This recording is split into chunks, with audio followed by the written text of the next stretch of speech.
Welcome to the Spy Collection Digital Edition, where we are looking at spy artifacts that only exist in digital format.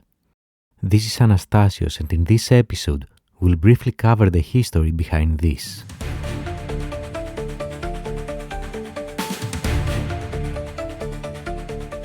What you see is huge queues of people trying to leave Ukraine from February 26, 2022. Just 2 days after the launch of Russia's full-scale invasion of Ukraine, while the early phases of the invasion were still unfolding. But what happened here and why? This was the outcome of a highly targeted cyber warfare operation by the Military Intelligence Agency of Russia, better known as GRU. The goal was to create chaos, panic, and force Ukrainian authorities to shift their attention to numerous small problems all around the country, including this: border control being unable to operate. And how did we end up in this situation? Russia invaded Ukraine on February 24, 2022. 2 days later, on Saturday, February 26th of 2022, while hundreds of thousands of people, if not millions, were attempting to leave Ukraine, border control systems, primarily in the border with Romania, became completely inoperable, resulting in all operations going back to pen and paper. This had multiple effects which could benefit the Russian military, such as forcing the Ukrainian government to deal with even more problems, apart from the invasion, instill fear to the local population, cause panic, and in general create an environment where people doubt the abilities of the Ukrainian government to handle even basic administrative functions. Actually, the Washington Post reported about this that new challenges continue to emerge.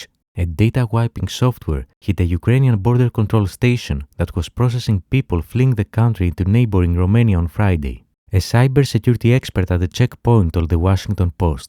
"It's massively hitting the border control," said the expert, Chris Kubechka. "They are processing people with pen and pencil." There is even an interesting thread, still available at the time of this video on X, from Chris Kubechka that the Washington Post quoted, documenting the situation as it was unfolding. Update from Ukraine. I think the border has closed for the night for cars going into Romania. I hope they are processing the many waters trying to cross the border freezing in the cold. Families with luggage, babies in strollers, dogs and cats. Russia has caused so much suffering. That was at 9:21 p.m. on February 25th. 5 minutes later, Chris stated that, "Sure wish Google Maps was accurate. We are spending the night on the bus, hoping we have enough fuel to keep the auto heater on. Mikhail takes the first sleeping shift. I watch and pull forward if we can inch closer to the border. We are all tired except the kids." Another 5 minutes passed and we read, "I must stay awake for at least 2 hours, and we're in a good internet spot for the moment. Please help me stay away by asking me anything." You can read the rest of the thread, but you get the idea. Today, we know that this operation was attributed to the military intelligence of Russia, commonly known as the GRU, and more precisely, Military Unit 74455, also known as the Main Center for Special Technologies. In the cybersecurity industry, this unit has several code names across the different companies, including Voodoo Bear, Sandworm, and so on. In summary, GRU's Military Unit 74455 is under the 6th Directorate, which is the SIGINT department of GRU, and unlike other entities that are focusing primarily on intelligence gathering, Unit 74455 has a more traditional military role, cyber warfare, or as it's known in the Western world, CNA, Computer Network Attack Operations. Basically, their mission is to covertly infiltrate targets of the Russian military, develop capabilities that can deny, degrade, disrupt, deceive, or destroy infrastructure, and launch those attacks when ordered. So this operation in the border control systems is a textbook definition of a CNA operation that fits into the mission profile of GRU's Military Unit 74455. As it became known after those attacks, GRU used a new sophisticated software implant that was dubbed by security researchers of ESET as HermeticWiper. Actually, it was those ESET security researchers that discovered it in the first time on February 23, 2022, from telemetry of their security products installed in systems in Ukraine. They found it installed on hundreds of computers across Ukraine, which started wiping all their contacts using it. According to ESET's reverse engineering of the software implant, one of the samples was from December 28, 2021. This hinged the MO of Military Unit 74455. That is, developing such capabilities literally for years, just in case the Russian military wants to use them, and once ordered to do so, like in this case, launch it to make the targets inoperable. Let's dive a little deeper into the discoveries of ESET and other cybersecurity researchers that started analyzing HermeticWiper and this specific operation. HermeticWiper was based on another data wiping software implant that the industry had dubbed as WhisperGate and which was first observed targeting Ukrainian government systems in January of 2022. And according to FBI Special Agent William Del Bagno, WhisperGate could be considered the first shot of the war. That WhisperGate was disguising itself as a ransomware, but practically it was a data wiper. There was no real financial motivation behind it. This is a common deception technique that many SIGINT agencies use globally nowadays, meaning masking their operations to appear as something less sophisticated than it actually is. In this case, making a military cyber warfare operation appear like a common cybercriminal activity. Let us know if you'd like us to do a deep dive video into WhisperGate. Back to HermeticWiper. It was iterating through all the physical drivers of the computer it was running, and it was wiping their MBR, the master boot record. That was a clever approach for multiple reasons. Doing that meant that upon a system restart, the computer will not be able to boot. There will be no data in the MBR, which is what defines what to do during boot time. So although the rest of the data were still fine in the hard disk, the system was unable to boot, and recovering the MBR records is an operation that only experts can perform. This was quite clever for another reason too. The MBR is a tiny segment.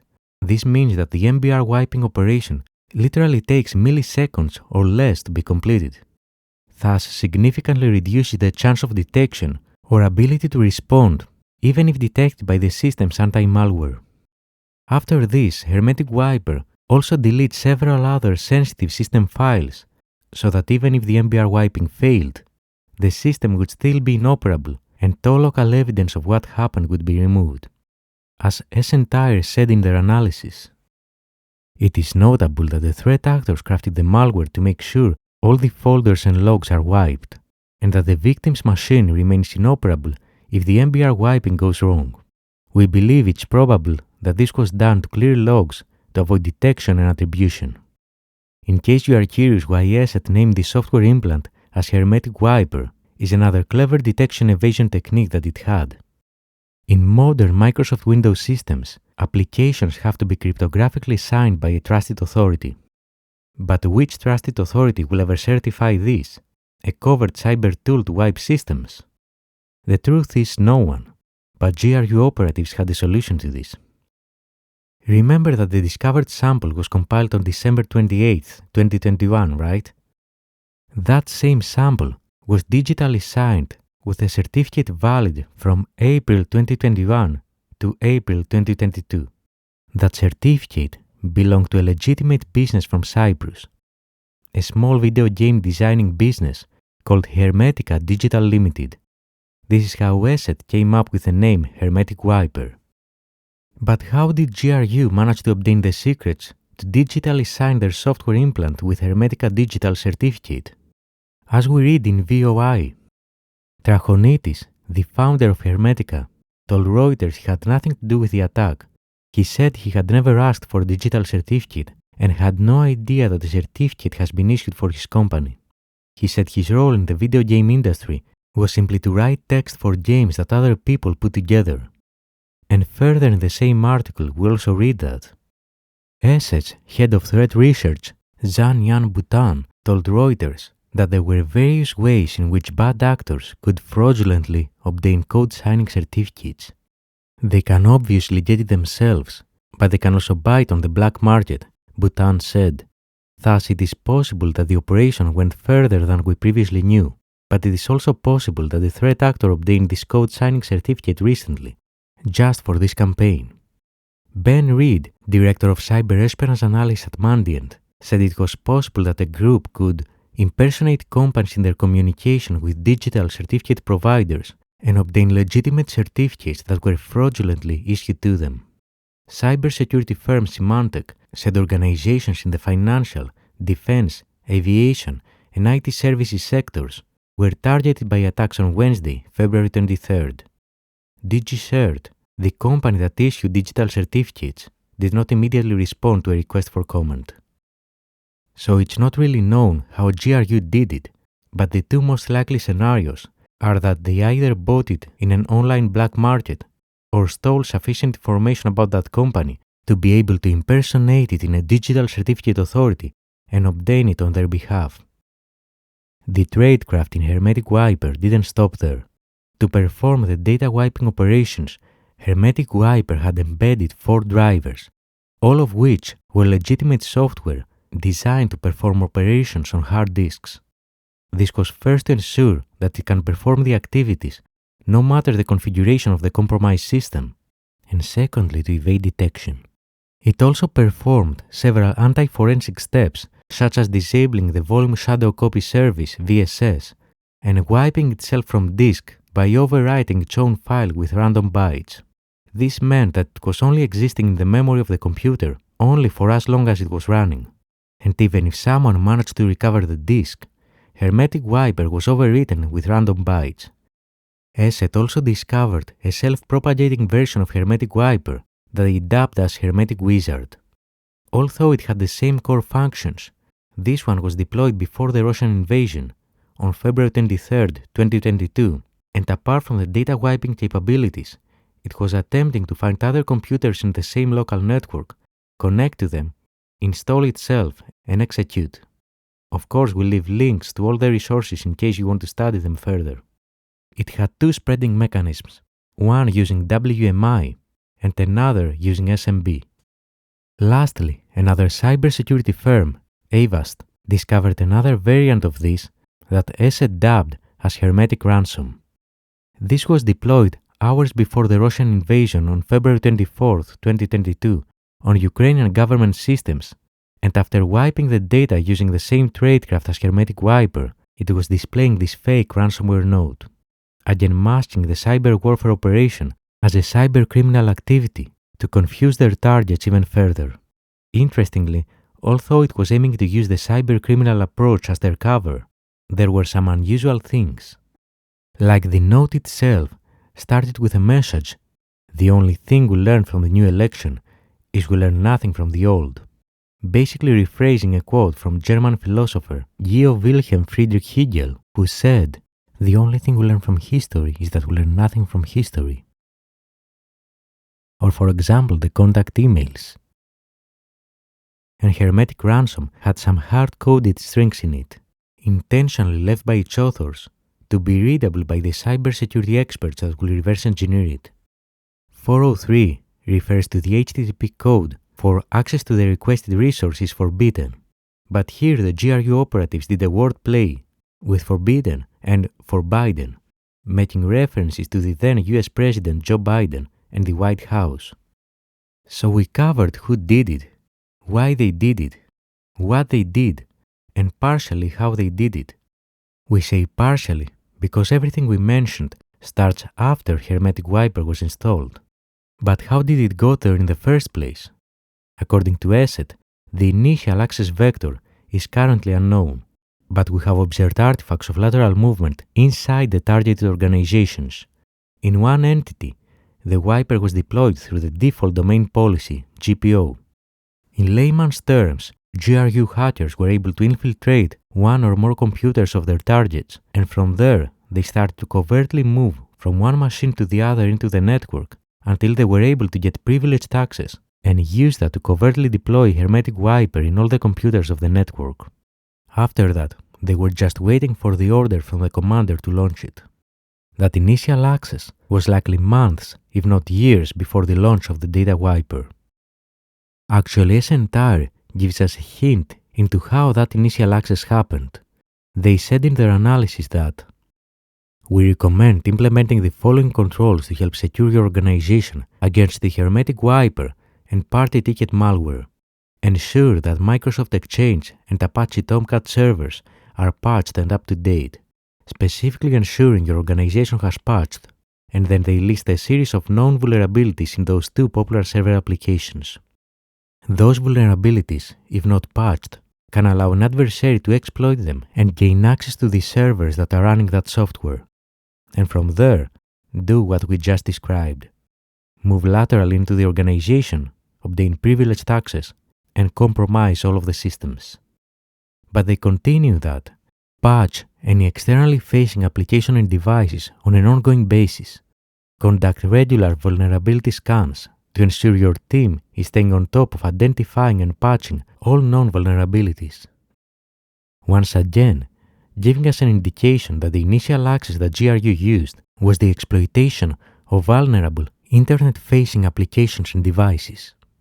Ensure your team is enforcing strong password policies for all employees as part of strengthening your organization's overall cyber hygiene. And we do know that GRU Unit 74455 had indeed used stolen credentials to infiltrate organizations in Ukraine around the same time. In summary, although the initial access vector is not fully clear from the publicly available information, it was likely exploitation of a vulnerable publicly accessible system or access via stolen credentials. Today we also know that Unit 74455 was very thoughtful in some of those CNA operations to intentionally hide the initial access vector so that even after the recovery of the affected computers, they could maintain their access to the target network. Think for instance this scenario. GRU hackers got in via a vulnerable VPN appliance. But before the launch of the data wiper, they infiltrated by exploiting a vulnerable publicly accessible server and leaving clear tracks of that. Unless the digital forensics experts were extremely thorough, they'd likely miss the VPN access, since all evidence would point to the exploited server. This is a tradecraft that Military Unit 74455 used in several CNA operations in Ukraine and allowed them to maintain covert access for long periods of time. And that was an overview of the wiping of border control computers by the Russian military intelligence in the first day of the invasion of Ukraine in 2022. Apparently there is much more that goes into all of those operations, but we hope that this gave you another glimpse into how SIGINT agencies work when it comes to cyber warfare. Some of the tradecraft involved, a little bit of deception, and a practical demonstration that in the spy world, nothing's as it seems.